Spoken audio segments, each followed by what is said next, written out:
Yo, yo, yo, yo, yo, welcome back to the Heavily Opinionated Podcast. It's your boy Jamel Kijana, aka Melly Mel, aka whatever you want to call me. And with me, I got It's your boy, it's your homie, Mr. I Scream, I Make a Scream, your boy, Playboy Troy. How you doing, Melly Mel?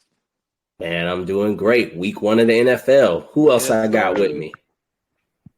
You got your number one Falcon fan in the building, Cooley High, aka Frank Mason, the one and only. We in the building. We in the building. Yes, sir. Yes, sir. All right, who else I got with me tonight? What's good, y'all boys? It's your boy DJ Rose in the building. What it do, folks? What it do? And last but certainly not least, What's good? What's good? It's your boy Platinum Pat. They call me Black, but you know I still shine in the back. What it do? okay. I didn't know where he was going with that one. He said they call me Pause. What? How was that pause? How? I don't know where he was going with that one. Shine in the back. Shine in the back. Pause. Oh, so you pausing yourself? Yeah, I'm pausing myself. This man was that lets y'all know this man was not thinking before he done. Hey, I just realized what I said, y'all. I just realized. This man freestyled the intro. Let me redo. No. Pat. Hey, it's your boy Pat. That's it. I'm gonna stay within line. It's Pat. Hey, I'm gonna just stay safe. Here. She said here. Then give me a roll call. Present. All right. Hate it. Present. All right. Let's get into it. Before we get into all this NFL and college football from the weekend, we got to talk a little bit about FIBA, man. Rouse, go ahead, talk to him. Tell him what happened in the FIBA tournament, FIBA World Cup this past week. Basically, Team USA didn't show up. And the world has finally caught up to America, and America is finally noticing that. That's the problem, and that's what's happening right now. Team USA got spanked by Canada, and they didn't get spanked, but they lost to them in overtime. That boy Dylan Brooks went for 39, and he won Defensive Player of the tournament, of the World Cup or whatever. So that's just basically the gist of it all. Team USA is starting to learn that you just can't put 12 guys together and call it a team. Some of these teams have been together for years now, and also the star players of majority of these international teams are literally in the NBA. So it's not like you're playing a bunch of scrubs anymore, or guys that hoping and wishing they could get to the NBA, and then when the Team USA shows up, they're asking for their autographs. It's none of that happening no more. Yeah, you're playing the world champions. Yeah, right. Yeah, that shit was hilarious. We're not gonna spend time on that though. Yeah, that's NBA world champions is basically from another country. So I guess, yeah. I don't know. That whole argument is wild to me. Jamal Murray's from Canada. Jokic is literally from I forgot. Serb? No. That's Luka. Croatia? Yeah. No, it is Serbia. He is Serbia. He's from Serbia, and then I think Aaron Gordon's from America. So yeah, that's basically show you that the top two players in the NBA is literally from international seas, so they're not from the United States. But can't keep sending Team C over there to go over there and get medals anymore. Yeah. Well, you're gonna need Team B and A now. I think we gotta add context though. I think first I wanted to let you kind of talk a little bit on it. But one thing I do want to say is Austin Reeves just went to the Philippines and they acted like that boy was LeBron James. Yeah. All right. So who like the people in the Philippines or? Yes. Oh wow. The people. So the NBA is still out there asking for autographs. They still loving the NBA. Oh yeah, that's no question. Not the people. Not the people. I'm talking about. You talking about the players? Yeah, the players. Yeah, the players did used to ask for autographs and shit. That shit was wild. But I think. Let's add some context. This was just a seeding thing. So this was only for next year. And so what that means is okay. There's going to be, let's just say 16 teams, all right, let's play. You guys, I think we got number 4. So we're seeded number 4 out of 16. So we're likely to play, however they do the brackets from there, likely to play 13 or 15 or 13 or 12, something like that. You know what I mean? So basically what I'm saying is it really, I mean, they get medals for this, but no one's going home and saying we won, the Olympics right now. They're excited. A lot of people are excited just for the placement that they're getting, like Japan, I think Brazil, I think the Dominican Republic, like just some of these places that we are seeing some of our NBA players go play for these teams. And now they're making their placement, you know what I mean? And they're excited for that. But overall, I mean, this is, now I agree. We can't just keep sending it. We darn sure can't send our C team to the Olympics. That ain't gonna happen. Like, we're not gonna be able to win. Yeah. We're gonna have to send our guys. I think it goes off of what I was saying. Like, I remember a few weeks ago we talked about it. I was saying how, like, I think this is just the tryouts for who's going to be on the actual team with the guys they actually want when it comes to the Olympics. Exactly. I think they know their Olympic roster, and this was the tryout to be like, who's going to be the sixth man. So now they know, okay, Anthony's probably going to be the sixth man. Possibly could start. You never know, depending on how they already have that roster right now, because the Olympics is still another 2 years. So we don't know the future of the guys that are in the starting five right now that they usually might send. So I think it's really just a tryout, but I don't think, a lot of people are looking at it that way because they're looking at it from a standpoint of we win all the tournaments, because they don't usually do it like this. They usually would send the starting five for every single thing and just go ahead and dominate. I think this is just a new way of doing it, to where they're looking at it from a perspective of this new generation of players and also just this new style of NBA. You don't want to just like put everybody in and play the whole time. You kind of want to take a step back sometimes and just kind of rest a little bit. Rest them, but and develop them. A lot of countries are just now getting to this point, because the U.S. has been doing this for years now, where we always just send our C team to just get the job done, and that's it. A lot of other countries were sending their actual starting lineups and everything every single time. And yeah, they was losing, but when it came to getting to the Olympics, you can't take the same. I guess they would send their starting lineups to kind of like prepare themselves for the real Olympics, like take notes and everything on stuff. But you're playing a C team. You're not those notes mean nothing, because that majority of that team, maybe Edwards is probably going to be on the actual team, but a majority of that team won't be there. So it's like you basically send your starting lineup to face a bunch of not nobodies, but basically the C team, and get nothing out of it. So now you have like Serbia and Greece and all them. They're just sending their B team without Giannis and without Jokic, and Luka played, but only because Luka loves basketball that much. But majority of the time, none of the starters are going to be there no more. So Team USA now has to understand, we got to start sending our B team at least. Nothing less than the B team. And that could be a consistent of like Jimmy Butler could just go. And Jimmy Butler and maybe Damian Lillard, something like that. Like, not saying they're B team players, but they're good enough to be on the main team, and they're also good enough to just be the lead starters. Will be the starters of the B team, if that makes sense. Because I would say at this point, you would prefer to have a higher seeding than to be possibly not even qualifying to the Olympics. If that makes sense. Bro, we definitely qualified. Qualified, but sooner or later we're going to get to a point where we're not going to be able to qualify. I don't think that we'll get there. I don't think even if we kept sending the C team, I don't think that we would get to the point where we didn't qualify. I mean, like, they made it to fourth. You know what I mean? Like, it's not like they was getting their ass kicked out there. Like, I mean, bro, they lost a couple games, and that's what's gonna happen with a bunch of young guys. Like, I do think, sending over a couple guys, like you said, send Jimmy and Dame, for example, they're not losing. You know what I mean? Like, I don't see them losing with sending those two extra people. But, as a whole, in terms of like, hey, can we not send these? Because it's about development. Like, all of these players are gonna now take a huge leap. You know what I mean? And then to Jamel's point, their tryout, like, they got an insight on the tryout, and they probably come back again and just keep working with the USA team, and later on get their gold medal, even if they don't make the Olympics team this year. But they're gonna get gold.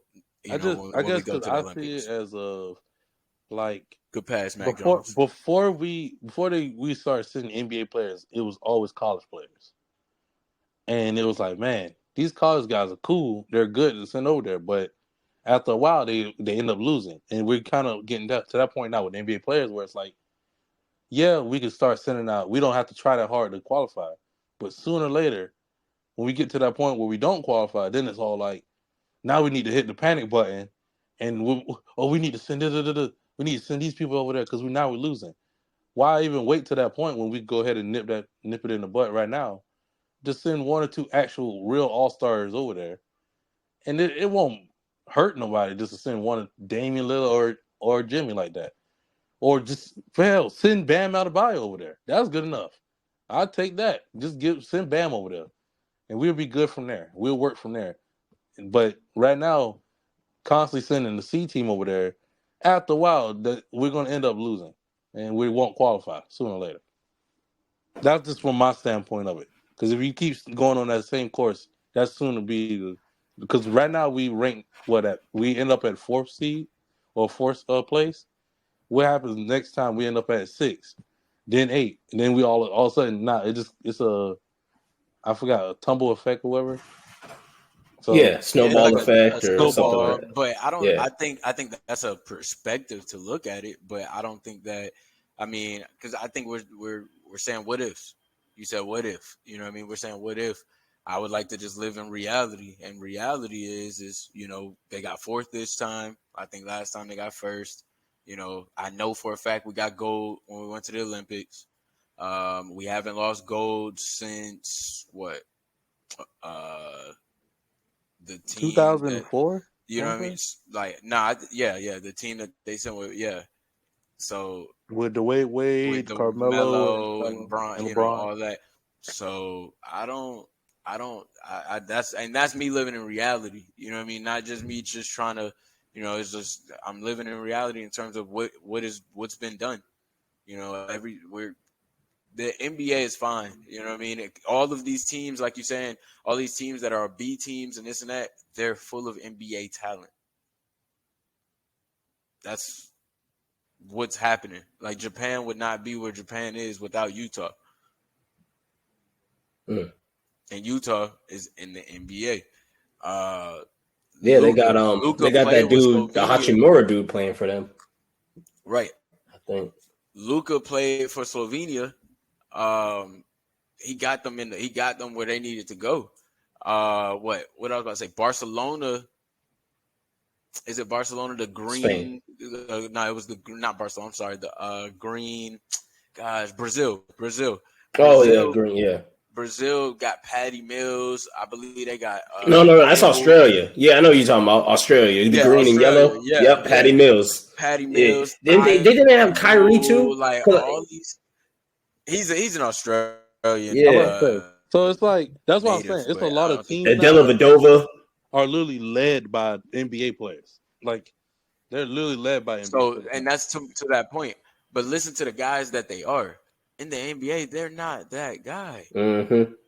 They're not that guy. Second rotation. That's what makes them, to me, that's what makes them a better as leader-wise, because they're not that guy in the NBA. And when you put a bunch of guys from the NBA that are the guys or close to being those guys, and you put them together for 10 weeks to go play over there, bruh, you talking about a Patty Mills who he been out of playoff contention since the start of the playoffs. He had time to go back to Australia and for them to literally train and work together. Facts. The NBA, the Team USA team is literally a team that's literally was put together. They did a tryout for 1 week in February, and then they didn't get back together almost until maybe June, maybe, and that's just being nice. And they'll probably have maybe 4 or 5 practices together, and then they'll work. Then they start throwing exhibition games and everything like that.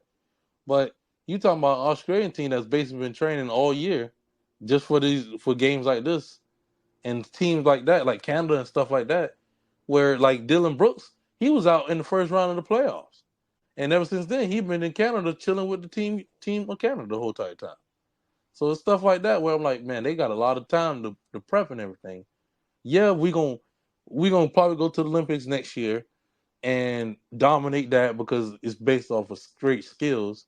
But teamwork, kind of puts a whole lot of pressure onto the team too, because like, yo, you can't just have a bunch of egos all on one team and then you just assume that's all gonna work out. Especially when you send guys. We literally sent there wasn't even team worthy centers over there on Team USA. To be honest with you, I don't think it was an ego thing that caused them to lose this tournament. I think they just got outplayed. It's not ego, but it was I a little bit agree. That was, and I think it's also just these guys aren't as close as that previous team was. To think about how Melo, LeBron, and D Wade were already kind of cool. And I know maybe people said that they grew from their experience as a USA, but they were also in the same draft class. I don't know about this team. This team, it feels like they took one person from each draft class. You know what I'm saying? And said, okay, you're on there. Maybe one or two people from each draft class of the last. I feel like who's the oldest person on that team? Probably Bobby Portis, I think. Okay, yeah. So it's like, and when was he drafted? Like 2015, 2014 or something like that? Yeah. So it's like you got everybody that hasn't, so I think that's what it is too. It's just these guys probably aren't as close. They don't have that connection too. So I don't know. Yeah, I don't really feel like it was. I don't even think it was a level of connection or this and that. I think you guys are kind of not giving the NBA guys enough credit. They know how to. I think they know how to. Like you said, drop the ego, work together. Make it work. These teams have been doing this for years, playing together, practicing. Players lose, go back home, play with their team. And they lose. That's the reality. They lose. We just sent the team out there with zero talent. Yeah, they just got caught slipping. No bigs. We had no bigs out there, literally. And if you know FIBA, it's a bunch of bigs. So it's like yeah, in reality, that's a huge. That's the biggest downfall of it, though. No bigs. Yeah. I think we'll be fine, bro. These teams aren't. World's not fucking with the NBA or America, the USA, when it comes to basketball, bro. We have too much skill and athleticism, that comes behind our play. Not to say that other guys aren't. I just saw this guy from freaking, I think it was Puerto Rico, or Argentina, bro. That dude floated. I swear, I kid you not. He like 6 foot, floated in the air and dunked the ball. And I was like, yo, this is crazy. But still not in the NBA. Some of them, I'm about to say that was his NBA tryout. That's why he's like, man, I'm trying to. Still not in the NBA. Because they probably not going to come to my hometown, so this is my opportunity. Yeah, exactly. And I'm sure he tried. Like these guys tried. Like these, to this point, like that we kind of talked about before, bro. They're phenoms comes over. They're young phenoms. Luka was trying to come to the NBA at a young age. Jokic was trying to get here before. A lot of our players who don't make it go there. So it's like that's second fiddle. You know what I mean? Like that's not. So those guys know that, and they're trying to make it to the top of the top if you want to play with that. Now, some guys are comfortable where they're at, and they're just like, yo, I'm good. I don't like the USA. I don't want to go play there. I don't, it's all types of stuff that goes with that. But for the most part, who don't have none of those bias and just want to play with top-level talent, they're trying to make it to the NBA. All right, so let's talk a little bit about some of these games we saw. Right now, it's a Sunday afternoon, so the late evening window, whatever time of the country you on or the world, if you're listening, it's different times and everything. But right now, we're gonna talk about the early window games. Man, the Bengals and the Browns. I watched that one. I was very shocked. The Browns came and they handled them. They said, nah, Joe, no icy, none of that. Joe, they tore him up. Yeah, they Burrow got subbed out. That shit was bad. They called it quit. Shout out Kenneth, though. We're going to shout out Kenneth, you know what I'm saying? He did call it, but he called the Browns? Yeah, he called the Browns. Oh, okay. I ain't mad at it. That shit was bad, bro. I was surprised, bro. I truly couldn't believe. I mean, it makes sense though, because he said, bro, the problem was gonna be Burrow was not going to be able to throw to his receivers. He wasn't going to be able to without being under duress, and he was the whole game. Yeah, they also didn't develop game. a running game. I didn't see any running identity out of them. I saw everything just pass. A lot of it, yeah. Joe Mixon tried, but he ain't really pop. He tried, but he ain't really pop. But man, I was very surprised. I was taken back. Yeah, I'm not surprised that the Browns won. I'm surprised the Bengals couldn't get a damn touchdown. Right, yeah, shit. That's it. Like, y'all could have at least 17-24, like, a one touchdown, or even just 10-24. At least, come on. That The boy, Browns is nice. that boy, Tom didn't Myles Garrett. Yeah, Myles is nasty. That's a nasty man. He went to the buffet table. He said, "I want it all," and that's what he did. He ate up Joe Burrow. He ate him up, no pause. That's how bad it was. Come on, bro. I mean, because I had to mute myself. I had to mute myself because that shit was just so beyond me. Hey, listen here. Like a wise man once said, he ain't want no bread, no water, just meat. And that's what he wanted this Sunday. Whoa. You trying to say that man went Q, dog? You trying to say that man went meat to meat? Hey, meat to meat, meat to meat. Take that rubber off. Big what pause you on do? this segment, man. Big pause on this segment. If you're listening, dog. Hey. I remember the first time I heard that song though, for real. I was like, yo, what is going on? Like, cause I'm thinking to myself, like, I mean, this ain't the way the song go, but then I'm listening to the lyrics and I'm like, this shit weird. This ain't normal, bro. Take that rubber off, but that whole meat to meat. I'm like, yo, this is crazy. And then the Q Dog started picking up girls and started doing all other shit. And I was like, nah, hey, man, I've never seen this in my life. Myles Garrett might as well be an atomic dog. They was living in the doghouse. Because they was in Cleveland. Cleveland stand up. That's what the Browns are. I feel like they should really tap more into that. Here we go. What you mean? That's not a lot of people. I don't think a lot of people know the Browns are like dogs. Like, I feel like they need to incorporate the dog in the logo. Just do a little bit more. They got two mascots. I tell you that. I damn sure don't. See, that's what I'm saying. You got two mascots. Pick one. You could be the Browns, but like, well, I want to see the dog logo or something. Tootsie Rolls are pieces of shit to me. The little pixie was the back in day logo. The what? The little elf.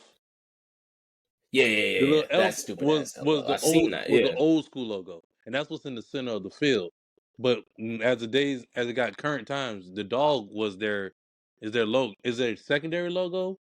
But the helmet is their primary logo. The secondary logo is an actual dog. And then their mascot is the elf. So it's a lot going on. It is. It's a lot going on. Yeah, they need to. I feel like they should just tap into the dog. The dog house. The dog pound. Exactly. You tap into that. Definitely, you know what I'm saying? Definitely. But just getting back to because I lived up there in Cleveland for 3 years. Here we go, Brownies. Here we go. Here we go, Brownies. And now your Brownies. Brownies to me is like a piece of shit. That's what I'm saying. Like, what the fuck is going on? Or a good time. Or wait, hold on. That's racist. Now that I think about it, that ain't a piece of shit. They being racist.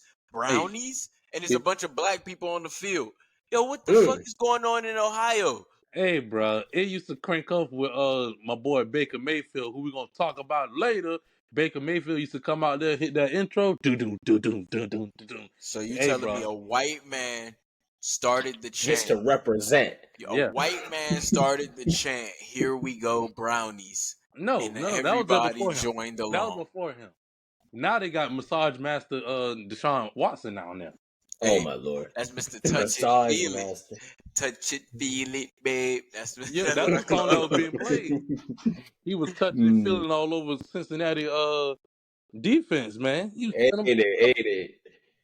And I think also the Browns just came into this with like, y'all don't run the state no more. Yeah. You know, I gotta remind myself, outside of a divisional matchup, this is a state matchup. Yeah, that's all they kept saying. I think if you look at the NFL, I think this is the toughest. This is the when it comes to in-state rivalries, I think this one might be the most intense. Yeah, because you like Philly and Pittsburgh don't really get that intense with their rivalry. The two New York teams don't get that intense. You could say maybe I was thinking the Bills and the Giants, but maybe the New York, but that's more of a city type thing. Yeah. And I think it's the same for LA, the Rams and the Chargers. It's not going to be that same compared to the Rams versus the Niners. I think that one, because it's also a divisional too. So I think those two, I think the Rams and the Niners, and then the Browns and the Bengals. Those are like the two in-state rivalries. Before they moved, the 49ers and the Raiders rivalry was intense. Like, it might not have been intense for those who understood like their records weren't the best, but if you was here in the Bay, I just moved here and everything, but just talking to the people from the Bay that's been here the whole entire time, bro, you literally sit there and you ask them, "What's your team?" And they go, "Oh, it's Raiders Nation over here, baby." And they be like, "You better not be a fucking 49." Yeah, because that used to be a city. Yeah, that was a city thing. All you gotta do is cross the bridge for each stadium. So like now, I mean, it's basically not the same thing because they're not in the same city, but that history is still here though. You can feel it. It's like, because some of them was 49er fans and some are Raider fans. And if you come to the wrong side if you come at a 49ers fan asking about the Raiders, they get fucking crazy about it. So I understand it, but it's right now in state rivalry. The Bengals and the Browns got it though, because it's always a dogfight with that. And I feel like in that division wise, the best division rivalry right still to this day to me is always going to be the Ravens and the Steelers. Okay, cool. That's valid. That is a nice one. Before we move into the next one, we got Rose in here, so let's talk a little bit about the Lions and the Chiefs. Rose, as a Kiefer. This is a tough one to say. As a Chiefs fan, ... How did you feel about that game? Supporter.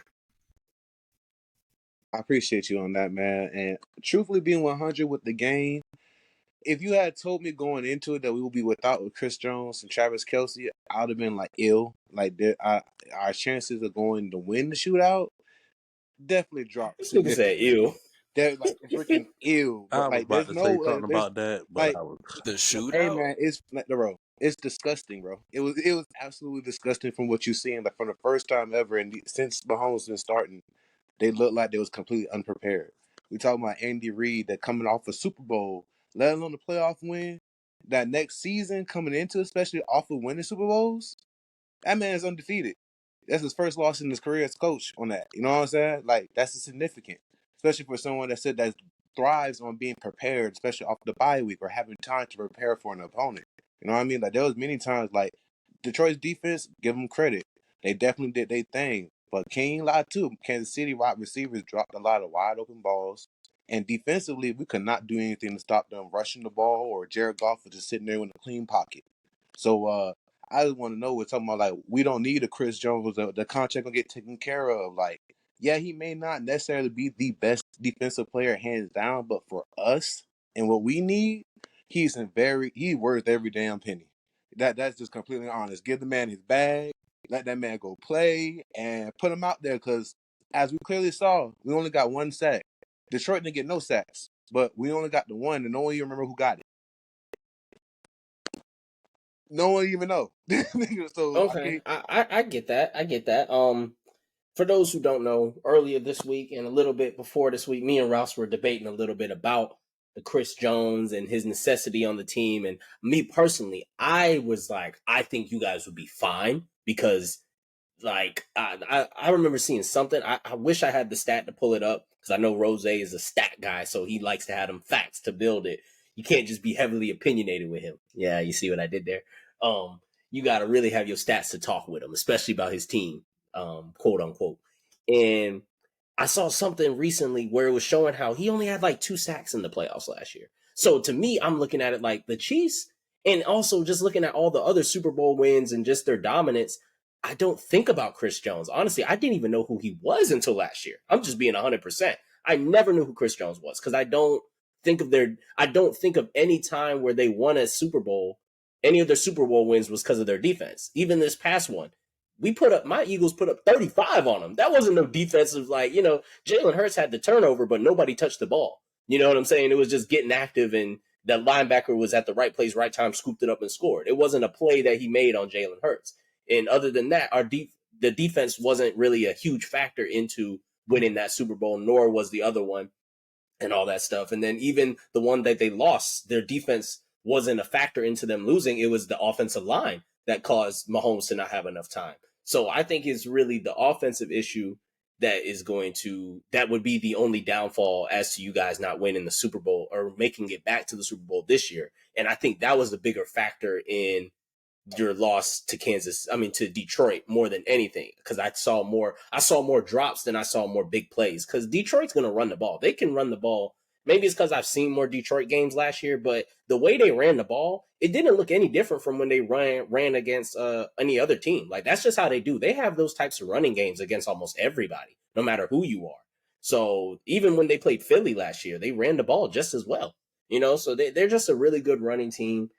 Detroit's offense, it wasn't anything too spectacular that I saw out of it. I did like the Jahmyr Gibbs. There's a video out there where it shows him kind of it's like a basketball hesitation. And that, if you don't know Jahmyr Gibbs, he's a rookie out of Alabama, and he does moves like that. Like he's nice like that. I don't think anybody could have stopped him with that move, because he's just really nice with it. And I just think the defense is fine. I think the offense is what's going to hold the Chiefs back. And I think that's what held them back from this previous win. I do agree they need offense. What were you about to say, Rose? I would say the best way that I can explain Chris Jones' role to Kansas City is much like this. Look at Golden State, right? Steph Curry, Clay, Dre, right? Yep. You know what I'm saying? But now you got to add in the other auxiliary pieces and stuff. Patrick Mahomes is our Steph. Our Draymond Green is Chris Jones. Like, we can be able, like Travis Kelce, he's going to be on his way out the door. So it's much like Klay Thompson. We're going to have to prepare for a life without Travis Kelce. So we need to be able to find pieces around that could be in the league with Patrick Mahomes to be able to make that connection that he has with him, so we could keep it going, especially throughout the next of these 6 years on his contract. So the way I look at it is like, without Draymond, we just saw what Steph, you know what I'm saying? Steph looked like before the greatness was assembled. That's what we kind of saw with Detroit. That's how I feel with Chris Jones, because it's two sides of the ball. Mahomes only plays offense. If you have nothing defensively, especially in the AFC, you're just running up and down the field doing shootouts, and ain't nobody winning that way. Yeah, you know what I'm saying? I like that comparison. I agree with what he's saying, because, like, to what he's saying, the defense, and I actually was going to use the exact same comparison. I was going to actually say Chris Jones. I couldn't decide if Chris Jones was Iggy or if he was Draymond, honestly. But because without him, like, the thing is and this is what I don't really understand. A lot of people like build these cases behind stats, and I feel like when they go and negotiate for football, especially when they go and negotiate and they bring up plays and they're sitting down, stats can be something, but that agent, if your agent is good enough, they're gonna bring up them plays and they're gonna show the plays where it didn't go in the stat book, and that's what Chris Jones is. There's no way he's not getting double majority of the time, because the man is a freak of nature. So that's valid. That's valid too. That's big. Then you got another guy going back there who's now it's an open hole. You don't have that. You didn't see that at all for Kansas City whatsoever. Like, their defense looked lost, and to the points of what we're saying. I'm from Detroit. We know what they're cooking up, but they're not about to sit here. We're not about to sit here and act like it should have been a shootout. It shouldn't have been that way. It wasn't a shootout. It was 21-20. That's not a shootout. Not in today's NFL. No. Detroit standards. That's my point. For Detroit standards, that's a shootout. They're not scoring 30 points. They're not scoring 40 points. It shouldn't have been that. They shouldn't have gotten 21. It shouldn't have been that close. Think about it, Jamel. Y'all only got one offensive touchdown, if I remember right. That's not his team. Yeah, thank you. Don't do that. Just because I live there, that's like me saying, "All right, your boy Baker." I'm just saying, like, do that. It came from as a team win. It was a great team win, but it wasn't like Jared Goff just said, "I outgunned Mahomes." No one's saying he didn't have to, because that's not their game. It wasn't the game. To outgun. You don't have to outgun Just because you outgun someone does not mean you're going to win. And just because you didn't outgun them means you're going to lose. So that's just not the Lions' game. Is to Jared Goff was never going to outgun him. So To would your you point, say though, Detroit their won the run game game- or the Chiefs lost this game? Because they did score Okay, that was going to be my question. That was going to be my question. I would say the Chiefs lost this game. I think the Chiefs' offense lost the game. I think the Chiefs' defense were solid. You know, they made the plays when they needed to make the plays, and they were able to get the Chiefs the ball back. You know, especially on that last drive, they got Mahomes the ball back. When I saw this, I said, "Here it goes." But I love Kadarius Toney, and I don't like the slander he's getting because of how well he played in that Super Bowl. Because a lot of people are saying, "Cut him now," and I'm like, "Bro, I'm gonna be honest with you. Without Kadarius Toney, he would not have set y'all up that well in that Super Bowl against us." And maybe I'm biased because he's a Florida Gator. I just like the way he plays. But so I'm not about to sit here and bash on Toney, but I am going to call out the facts that he made that drop. Which, if he would have made that catch, that would have been it. It was in field goal range. And then after that, and then also, we got to look at Jawan Taylor with his false starts. That didn't help either. The offensive line with Jawan Taylor, that did not help. Even though that's something my Eagles do all the time. Lane Johnson was doing it. He just didn't get caught that much. He got caught, and they called it, and they caught him on it. You know, so I think it's more of an offensive issue. The offensive line, the receiver drops, because at the end of the day, that was Mahomes' moment to win the game, and he was going to make sure he won because that he wins those every time, just like Brady. He's the new Brady. You give him the ball with 2 minutes left, and he gets that drive, he's going to win. So I think the Chiefs' defense stepped up and made a stop because Detroit had an opportunity to ice the game. They didn't get the first down, and they gave the Chiefs the ball back at like their own 40. So all Mahomes had to do was maybe 20, 30 yards, and that reception by Toney would have been in field goal range. They could have ran the ball for the last minute and a half, called the timeout, kicked the field goal, and went on about their night. So I think that's what it was about the game. The Chiefs' offensive line and their skill players lost the game more than I would say Detroit won the game. I don't want to not give Detroit the credit, but in that type of situation with Mahomes, 9 times out of 10, their offense is going to show up and win that. And they didn't. So that's why I say that. I feel you, and I see where you're coming from that perspective, but this the one underlying thing where I look at, especially with a coach like Andy Reid, where I say this is where you could tell they were in a desperate situation. 7 minutes and 36 seconds left in the game. There was 4th and 20. They went for it. Why would they go for it? Then again, to get the ball again at 2 minutes left, coming into the 2-minute warning, 4th 25. Why are you going for it? Because you can't believe in the defense to be able to uphold that, because you got to take the opportunity while you can. But they still did. But they still didn't cash it in. But it's just the fact that, like, most teams 4th and 25, you punting that. You know what I'm saying? You're not. He would still go for it even with Chris Jones. Even with you got a Mahomes with that too. You're looking at the situation with the football, bro. We down 1. Like you said, all we need to do is get in the field goal range. You telling me we can't believe in our defense to get a stop to get us back on the field with 7 minutes left in the 4th quarter? I think he still would have went for it with Chris Jones or not. Because that's just Andy Reid, too. We got to remind ourselves, this is also just Andy Reid. Andy Reid is that type of guy to do that. Andy Reid's a smart man, but he ain't sitting there being done with his decision-making either. He ain't just going for the Hail Marys just because they. So you think if there was Chris Jones, you guys would not have went for that? I believe that. I believe if Travis Kelce had played, even Chris Jones didn't play, the game plan that was my next point too. Also, not having Kelce, it left us to be completely unprepared to say, okay, what we was going to do, scratch that out. This is what we're going to do right now. Game time. You know what I'm saying? That's what it actually looked like. Like if you took the second and third best player off of any team and made that team play that night at 8 o'clock, I'm pretty sure they're not going to look like how they would typically look like. That's just kind of how my feelings of any team like that. Like if you don't have your pieces in sports, any sport, especially if it's a team sport, you have to replace that talent. If that player that's coming in can't replace that talent, that impact, you're just not going to be able to recreate what you thought you could. And that's where it was really apparent where everyone just assumed the Chiefs were going to be supremely come down, score, get the field goal, take it home. But when it didn't happen, we're like, dang, the Chiefs lost that. And you're right, we did lose that. But at the same time, in that loss, there were a lot of good things that I did see. That I'm like, when the pieces do come back, it's low-key looking like scary hours. Okay, you know I got you. I get you. Okay, I'll ask you this question. Can you win the Super... Okay, Chris Jones... Okay, Travis Kelce comes back. Chris Jones doesn't play. Do you guys still make it to the Super Bowl? I believe we'll make it to a championship game, but I don't believe we'll make it to a Super Bowl without Chris Jones. Not if we don't Okay. replace that talent. You can't Okay, replace we'll him have to see. midseason. Okay, I we'll ain't have gonna to see. hold though, but I would like Mike all right. Evans to come on over. I would Wait. like Mike Evans to come on over. This would be a nice good time. Stop. It would be a nice That's good not till time to next bring him season. on over. That's not going to happen until next season, unless the Buccaneers say, well, no, even if they don't, well, we know they're not going to re-sign him. They still might just trade him before the contract just runs out.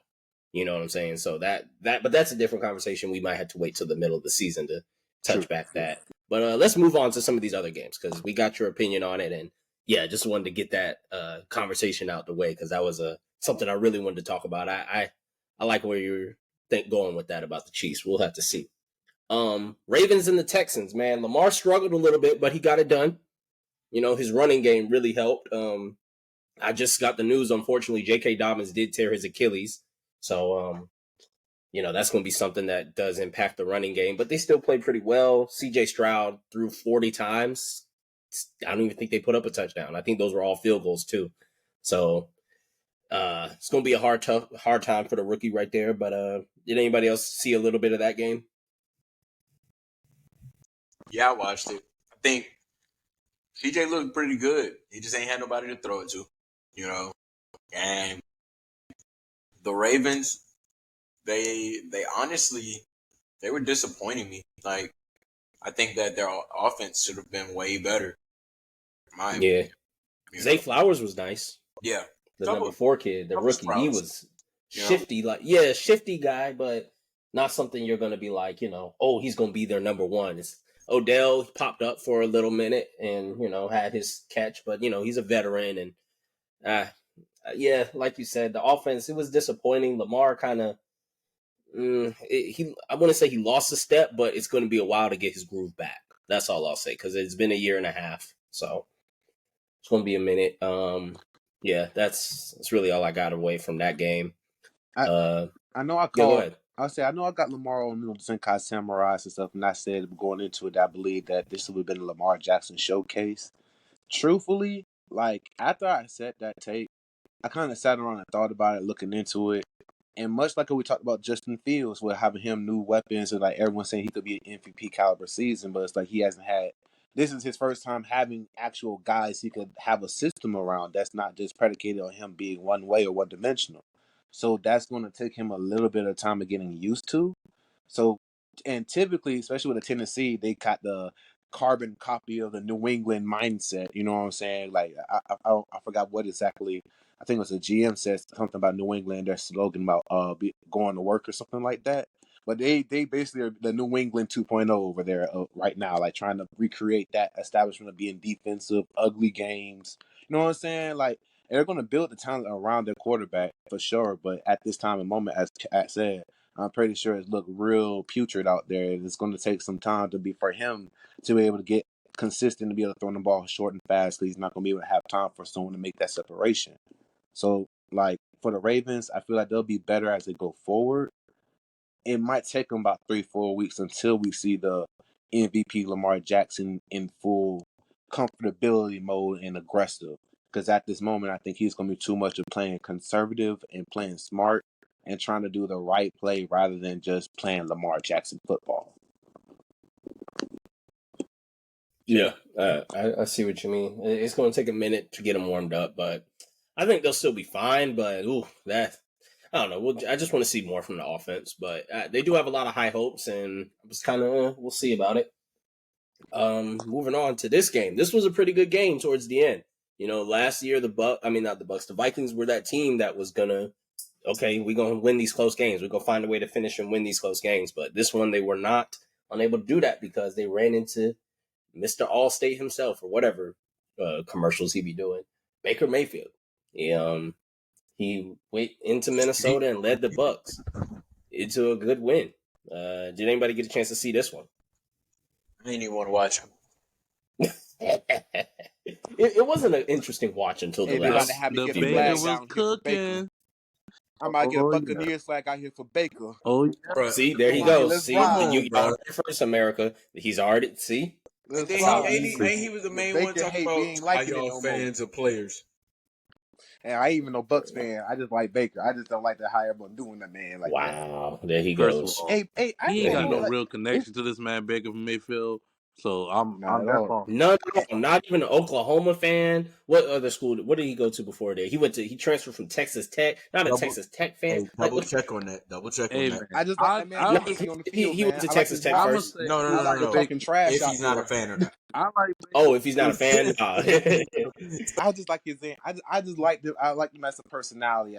You know what I'm saying? That's It a kind of felt like we got personality. a bad shake at Cleveland. Like, yeah, he was playing subpar, but it was like, bro, he did get y'all a playoff win when y'all been trash for the last all my life. You know what I'm saying? Like, so it's like, bro, you gonna take the one man that got you some bit of success and say, know what? Nah, we need a Super Bowl.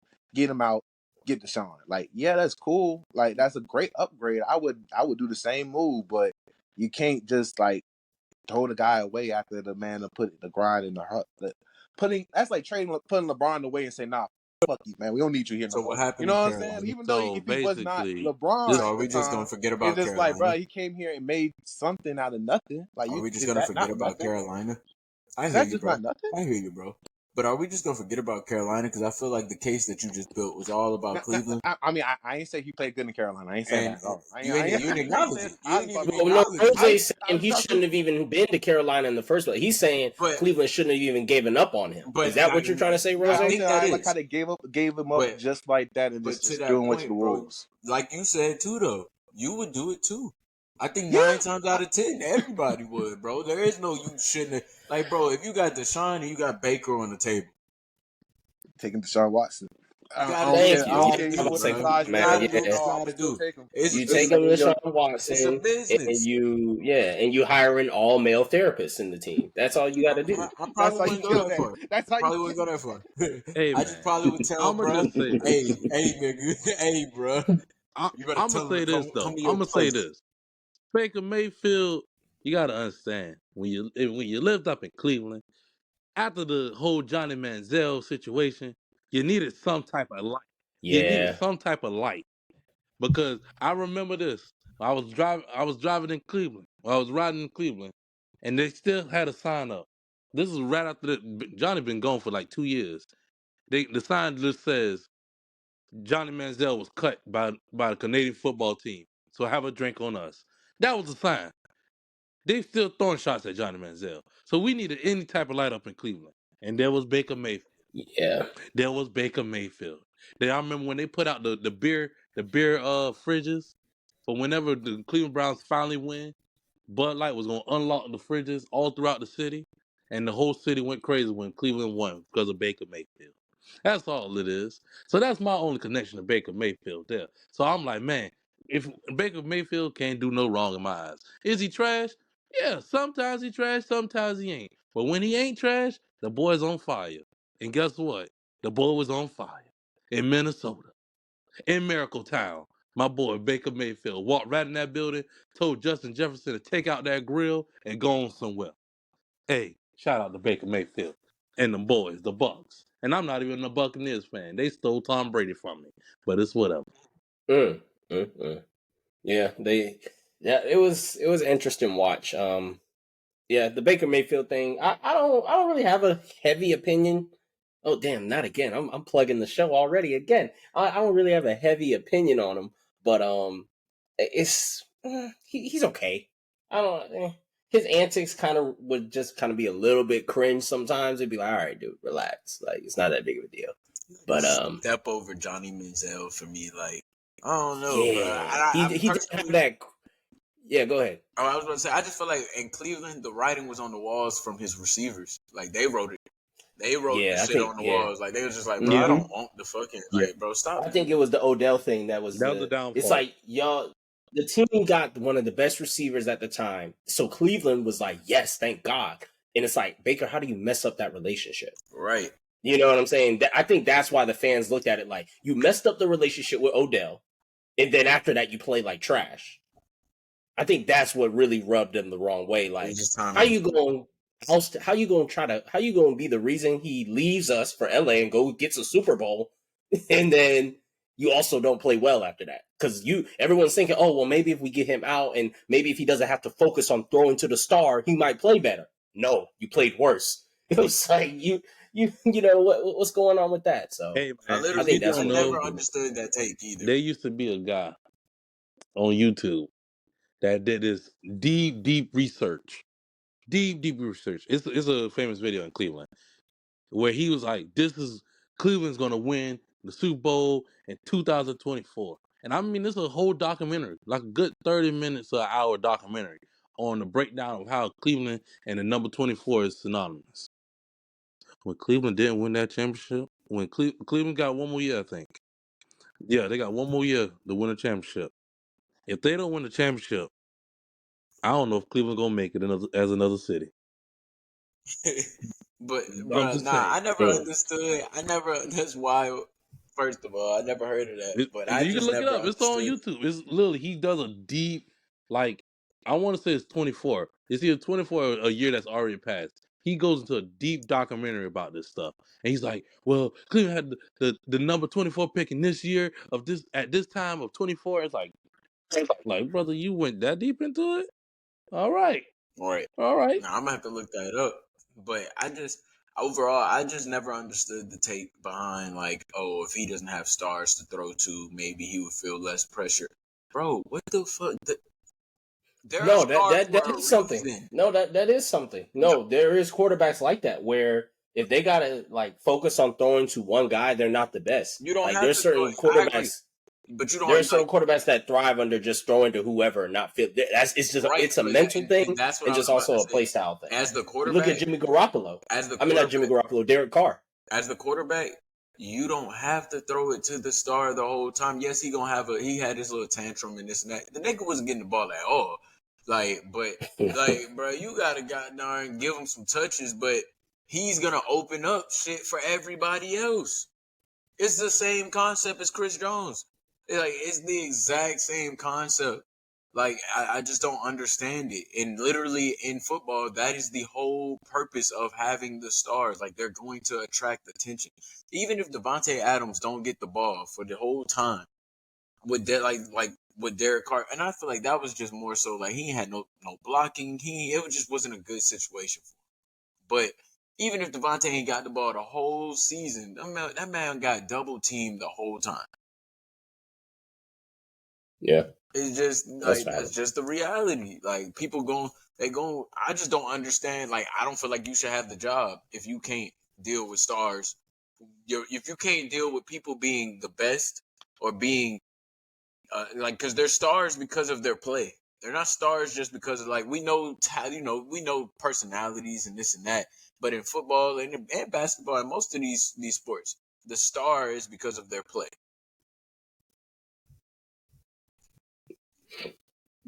That's valid. We'll have to see about it. Let's see. Damn, Cooley, he sleep. He was gonna cover his team. Shit. How you gonna call that man out on the air like that? Of course, I would cut that out. No, too late, man. That's man. I was gonna cut it out. I wasn't gonna actually keep Every that time up. y'all say y'all gonna cut it, y'all don't cut it. Cause I be hearing it now. No, I'm gonna cut. Ooh, that's a good interception. No, I was gonna cut that because I'm like, we're not gonna. How are we gonna assess this? Because I get it now. Hey, I'm gonna stay in my role. Get back in my. I'm gonna get back over in the corner. Get back in the corner. Corner 3. We talk about. So should we cover? We'll still cover the team though. I thought I'll cut all this part out. Are we covering every game that happened this afternoon? No, just the first window because them games at the bottom are still going. I'm you know what I'm saying? We covering all the 10 o'clock games. Oh, you mean the 1 o'clock? Yeah. Sorry, well, we don't have to talk about the Commanders. I haven't watched the Commanders and Cardinals. Even Red Zone didn't even put that game on like that. They wasn't going. I ain't seen nothing out of the Cardinals and Commanders. I did want to talk a little bit of Jaguars and Colts. That was a nice game. Only game I saw was Bengals and Browns, and I saw the Steelers and 49ers. That's the only 2 games. Yeah, I want to talk about that too. Oh yeah. We can talk Steelers, 49ers. Okay, what other games do y'all want to talk about? Dirty D, you already know what it do, baby. So you want to talk Saints? Y'all want to talk Niners, and then I want to talk Jaguars. So we'll basically just skip the Cardinals and Falcons. Yeah, Cardinals, Commanders, and then Falcons and Panthers. Yeah. And then we'll just tap into fantasy real quick and get up out of here. Honestly. So what's the first video gonna be about? fucking idiot Sonya lost. I don't want to talk about that. Yeah, no, bro. That shit was I the most. saw that bit. That was the most boring loss I ever saw in my life. I knew he was gonna lose though because, bro, that white boy is like fucking big. I don't even understand how they're in the same weight class. I'm like, how is he this big?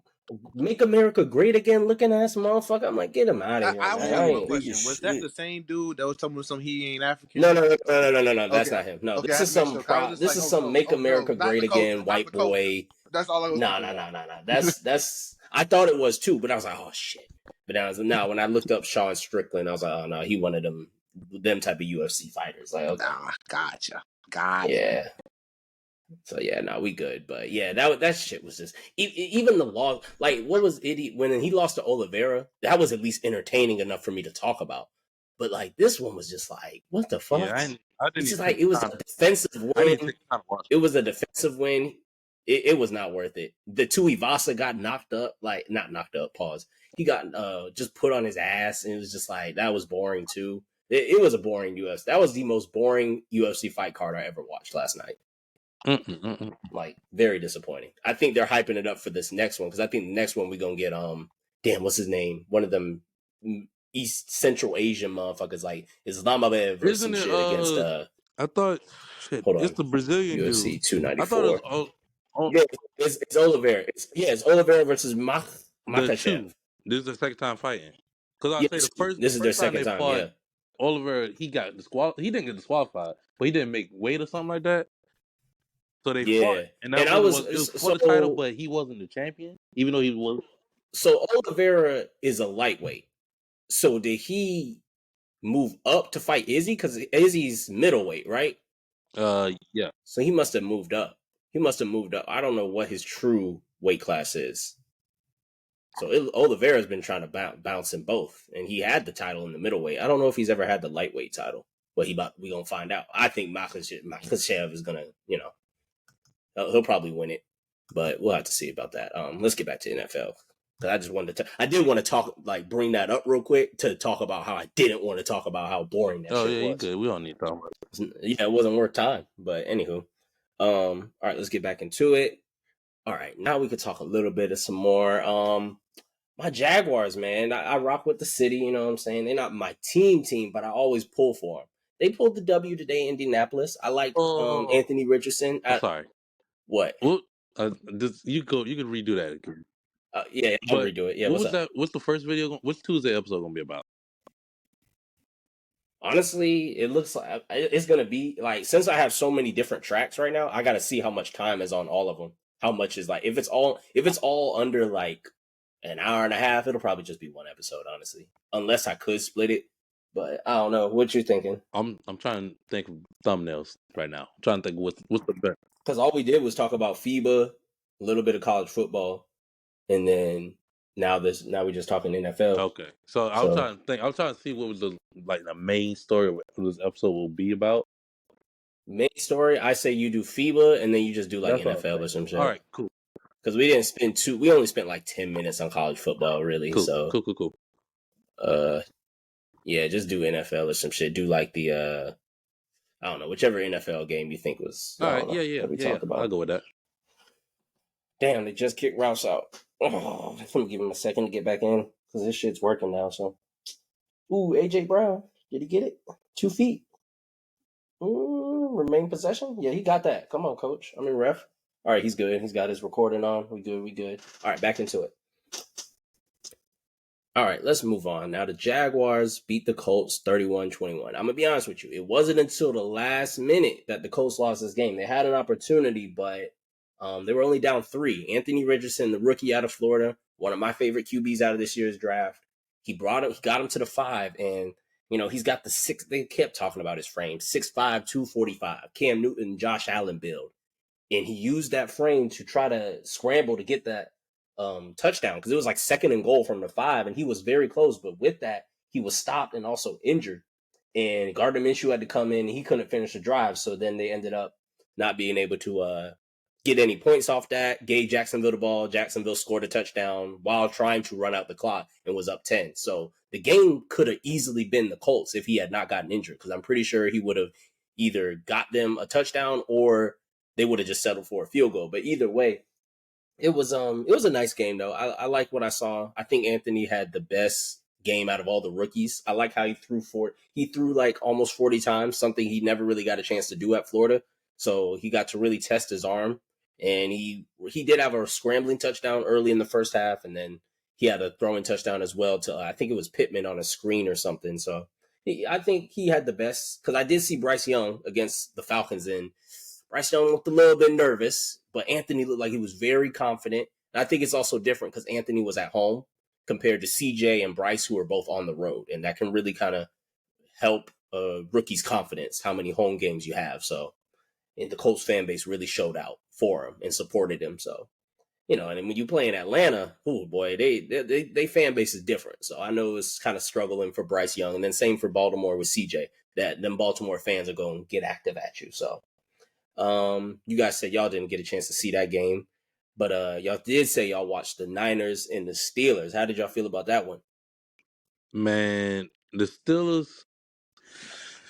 Whoo, man, they're gonna have a hard film session with Tomlin, man. He 49ers went to work on him. They went to work on them, and it was on every level: passing, running, catching, defense, special teams. It was everything. Like, they literally hit on all cylinders, and the Steelers just had no answer for it. Every time the Steelers kind of had like a jolt of energy, like they could possibly get back in the game, 49ers shut that down quick every single time.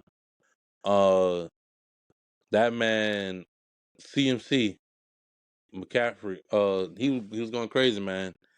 Christian McCaffrey was going crazy. He literally ran them out the game by himself, and Purdy had a great game alone. So I just think that 49ers, that was probably the best I've seen them look in a minute. And for right now, seems like the 49ers made the right choice in picking Purdy over Trey. What do you guys think? I agree. It's a right move. I feel like he knows the offense a little bit more and more comfortable. They rock with him a little bit more. Yeah, they're comfortable with him, and I'm sorry, I just believe in karma. So yeah, they're gonna be good to start off, but I just feel like somewhere along the way they're gonna get hit in the ass like they did against Philadelphia, because the offensive line has always been suspect. Like, there's a reason why they switched quarterbacks and had to bring them back on the field, But they do have the offensive weapons around that it will be like one of the best talents or skills position players, especially in the league. If you can argue between them and Philly, you know what I'm saying? You can go hand in hand. But if you ask me truthfully, being 100, like, they always start off strong, or they start off real weak and then get healthy. But if they start off strong, they're gonna get hurt. It's either or with the 49ers. So I'm gonna kind of keep my bank on that one.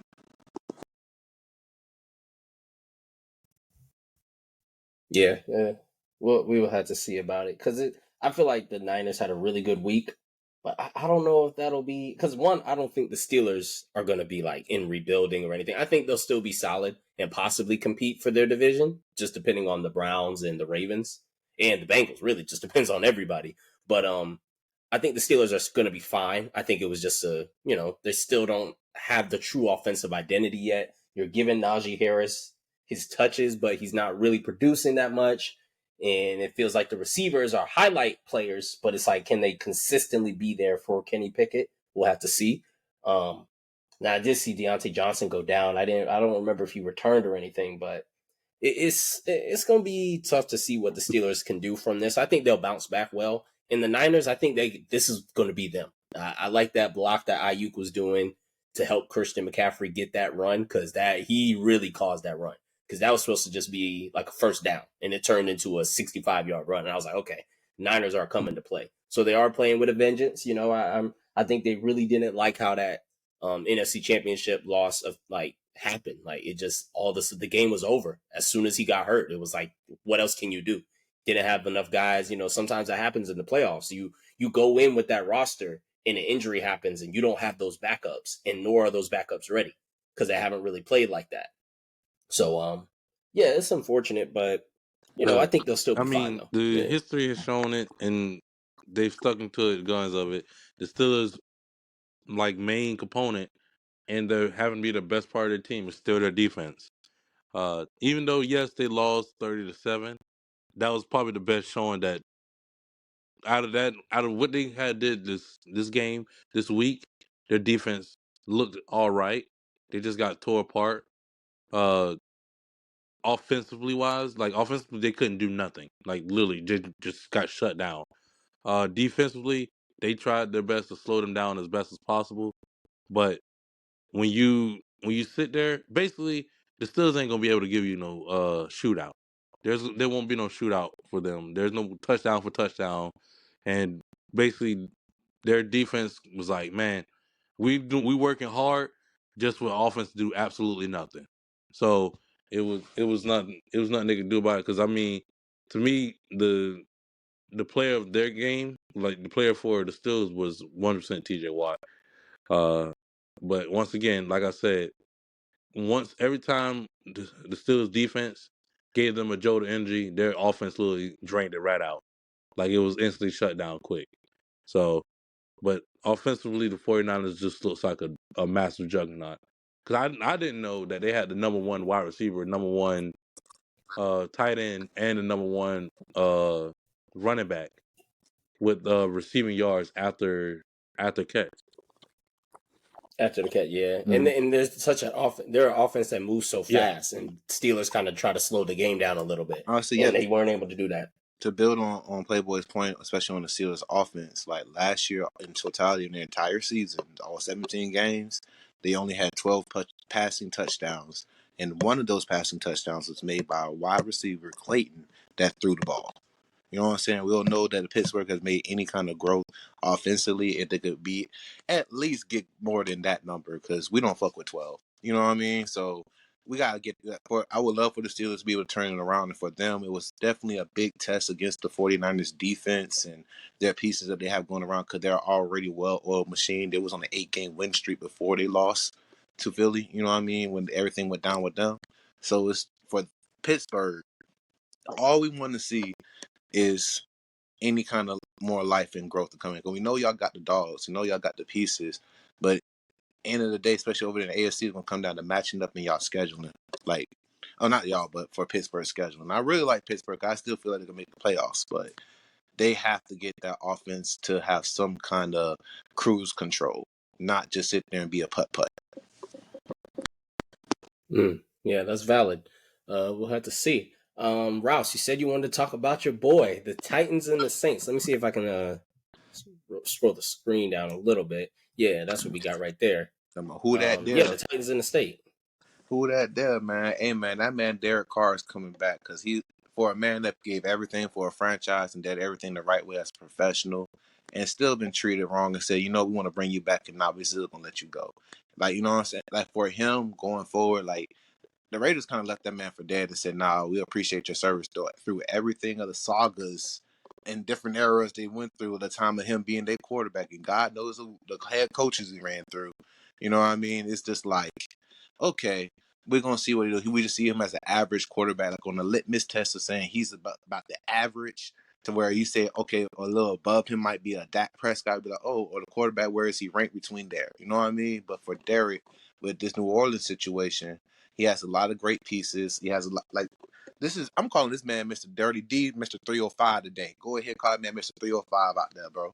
Yeah, he had a pick, but we good on that, bro. You can get at us. What's it got to do with Miami? Hey, you know, he hit 305 yards today. That's what that man threw for. Okay. Hey, Aaron Rodgers threw for 300 yards in about 24 games, out here man. calling out random area codes. Ain't nowhere near the city. Ridiculous.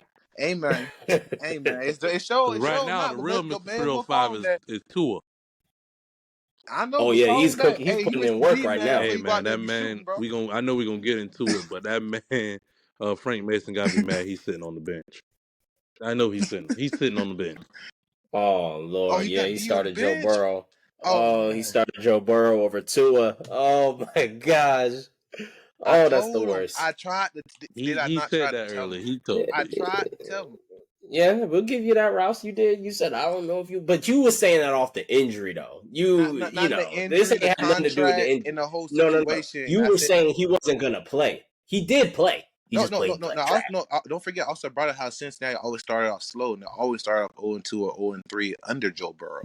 Whether he was starting or he got hurt, they started off 0-2, 0-3 before they made their runs. You know what I mean? And that was off of Lamar getting hurt, or Pittsburgh falling out, or the Browns falling out. You know what I mean? So it's like, especially right now with that division, you can't afford that right now. So they got, and I Yeah, believe who they play next week. I believe they play the I Bills next couldn't week. tell you. I think I they don't. play I the haven't Bills, even. something I like haven't that. even looked at week two. Week two. I just been so focused on who's playing today and stuff. Not for real. I mean, I still like him, but it's just gonna be that's gonna be a bad matchup for them, especially the fact that he had. As we talk about him being 3-1 against Mahomes, well, Cleveland is like 4-0 against Joe Burrow. So we just gonna just put that out there. Yeah, I saw that. It said they won 5 out of the last 6. I was like, oh wow. Yeah, Like I don't care when that other win was. It don't matter. 5 out of the last 6. That's crazy. that what? Because 6, that's 3 years, and Joe Burrow's been in the league 3 years or 4 years. I can't remember. But yeah, it's 6 because you play them twice a year. So it's like wow, they really been beating them low key. So yeah, I think like I said, it's that rivalry sometimes. Sometimes all it takes is just that one team to just really cook up on you. Not for real. For the Bengals, you will hope that you'll be the only one to come out of your division into the playoffs. You ain't trying to see nobody else. You ain't trying to see nobody. I already seen y'all twice. I don't need to see y'all a third time. For real. But all right, let's get into some fantasy football, man. Let's get into that real quick. All right, we gonna tap in. Y'all know we got the fantasy football league, and we heavily opinionated with it. So we gonna tap into some of how the scores are doing so far. So far, you got your boy Jamelki Johnny, aka Belly Bell, whooping Kenneth right now. It is a disgrace. But we're gonna tap in and Samurai. see who he got left to play. Yeah, Samurai, you might as well go ahead and start doing Go what they ahead. do and just Yeah. go ahead and Yep. Yep. You know what time go it ahead is. and do it, man. you We know have you lost this lost. battle, but we have not lost the war. Oh my lord. Okay. That gotta be right. Okay. There you go. That I'll gotta say do that. it. Oh, Drewski. That was funny. All right, so I'm gonna tap in. With me, I got Justin Herbert. He's balling right now, putting them up. He's trying to ice this game away. I think, they're up 1, so we'll have to see. And then, Austin Eckler. Like I said, I wanted to get that pair. I like how that pair is doing right now. They both putting up the numbers. He always gets some receptions, and he's gonna always get his runs. So ETN balled out. He started off slow, but then that earlier when I talked about the Jacksonville game, they had a touchdown that kind of like while they were trying to run the clock, that was the touchdown. He had like a nice 40-yard run, which helped me get some extra points. But other than that, he was really giving me only like 10 or 11 before that touchdown.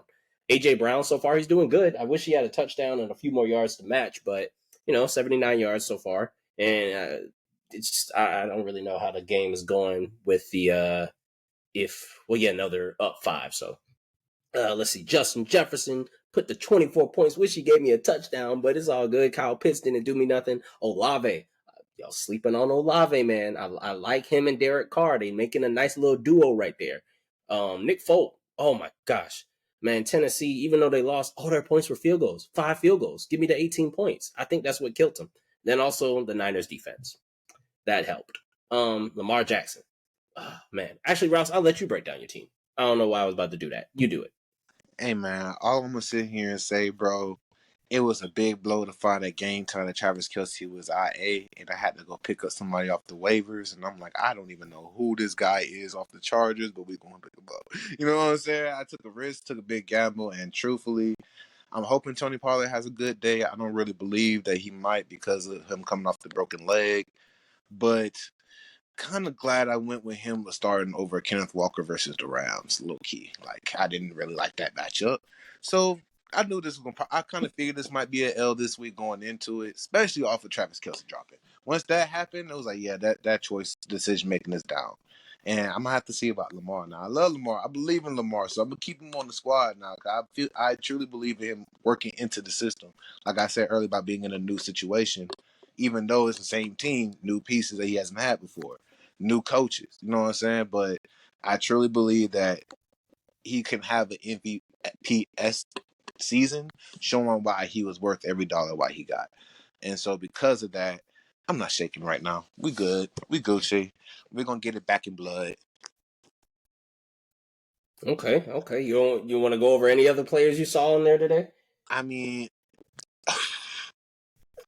honestly, not really, bro. I'm not. Some guys is on that bench right now, but we gonna see about some making some moves because I like what I'm seeing around.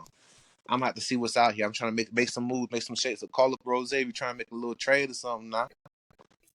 Okay. I will say Calvin Ridley was nice for Yeah, his first game as a yes, he was Jaguar. nice. I I watched thought that. about benching him too, but I'm glad I kept him in the start. I You thought made a Amari. good decision. Honestly, He really balled out. I need to check out and see what Amari did today. I do need. I want to say, what did Amari do? What did Amari do? Scroll down right here. What did he do for you? 37 yards. I saw him have a couple of catches off like some curl routes and stuff. He did solid. Yeah, that's gonna improve Man, with him Justin and Deshaun. Fields. I haven't even been watching Chicago's game today. Yeah, he's been balling a little bit. Okay. Yeah. So yeah, your bench did pretty good for what you got. Yeah. Let's move on. Right here we got Cooley's game. Right now, where are they sitting at? Him and Rod. They're still battling. They still got some people that still got to play, I think. Yeah, Rod's quarterback still got to play. Barkley still hasn't played, so they got to see how the Giants do. And I think that the Bills defense that could really get them some points, as well as the Jets defense. So yeah, their game might not be decided till tomorrow, and also with Darren Waller, things might not get decided till tomorrow. So oh man, hold on a second, I'm getting distracted by Philly. Let's move on to over here. How are we feeling about this one, Pat and Naj? How y'all feeling about your matchup? We in the shootout right now. We in the shootout. We coming down to like the last few peoples, you know. Right now it's been looking really all day. It's been a back and forth, just back and forth. For me, like looking at my fantasy, like it's like I'm winning, he's winning, I'm winning, he's winning. Right now, I think we're getting to the closing where it's looking like it's edging towards my side right now. I come into the game with a heavy team, man. Uh, I'm kind of upset though that that the app was messing up and everything, so I couldn't make my final changes like I really wanted to. Uh, to to an extent, because I wanted Kittle to start, but I'm happy he didn't start because he was probable. Uh, I want my man Brandon to start for my wide receivers instead of Godwin, but I left 30 points. Really, yeah, I left about 32, 33 points on the bench. But so far, uh, just right now, the trio of Mahomes, McCaffrey, and Hill was doing all the damage right now. And I still got CeeDee Lamb to play later on. Uh, but yeah, right now Pat had me. He had me nervous because Nick Chubb was eating up the fields, uh, and also the Eagles defense was really putting the whooping on the Patriots. And Mike Evans was doing a lot of dirty work for the Bucks because they were throwing the ball to him more of anything. So I was really iffy about it, but right now we're doing good. Jalen Hurts, he put up his 24.40. That's good enough. But right now I'm winning the matchup. Hey, man, hey! I got my team. You guy, you are winning the matchup. but yeah, I mean, a couple things for my side. I mean, I had to make a freaking adjustment, like game time adjustment, with Mark Andrews not playing. So he's got he's listed on IA or inactive. So that's probably about 15 to 20 points, in its own. But Jalen Hurts kind of going up and down, along with the Eagles defense, is kind of messing me up a little bit. But bro, really, it's just Goddard not freaking getting no touches at all. That's killing me. Like, bro, Yeah. you know what I mean? So to that point, like I had to put him in there, and he ain't getting nothing going. St. Brown, he kind of got off, and then of course Jamar Chase. Jamar Chase not giving me nothing, bro. That hurt. Then you got Josh Jacobs not giving me nothing as well. That hurt. So it was just it was a snowball effect. It was a snowball effect. So the next year, I mean, not next year, but next week, I mean, got me thinking about next year. Say no, next week, we'll come back and we'll regroup. We'll be better. We still putting up some numbers for what we have right now. And I think that, of course, based off what everybody else is doing in their positioning, that will be, technically third place right now. But I think once we make a couple things that we need to do, we'll go ahead and get back in that second place. Yeah, we'll have to see. This also week one, just as much as we say it's week one with all the teams that possibly lost or are possibly losing this week. It's the same for fantasy, man. Week one, yeah, that's I just saw the Goddard thing, and I've been having the Philly game in the background. I'm like, yeah, I haven't really seen Goddard get active, let alone the passing game for my Eagles really get active. But that's neither here nor there. Yeah, I like what you guys are doing. Yeah, Nas still got a CD playing tonight. I think Pat, that's everybody after tonight. I mean, after this afternoon slate. So yeah, I think that might be the dagger right there is Hey, whatever CD does tonight. Let me see, how close is it? This is a side thing, bro. Oh yeah, Y'all go put on that Broncos and Las Vegas game. Or somebody it's still going. Somebody just put a hit on somebody so nasty. I'm talking about, bruh. Nah, no joke. Like, bruh just laid there, like head to the side. Oh, I know who you're talking about. He put it on the receiver, on the Raiders receiver. Yeah, I did see that hit. I thought that was Devontae. It was just another brother with some It was locks. another. It was, like, it was okay. 16. I Number was like, 16. okay. Bruh hit that man. Yeah, he put him on his. Yeah. Oh, this the game right here. Hold on. Oh, okay. 4th and 17. My bad, y'all. We recording the pod, but it's also NFL Sunday, so we got a couple games in the background. Let's see what Mac Jones can do. Okay, they stopping to play. But yeah, that's all the fantasy catching up that we got to do, and we already tapped into all the NFL games. So appreciate y'all for tapping in with the Heavily Opinionated podcast. We gonna get up out of here. Peace. Hopefully your team won. If not, oh well. Bye. Peace. And let's go, Cowboys.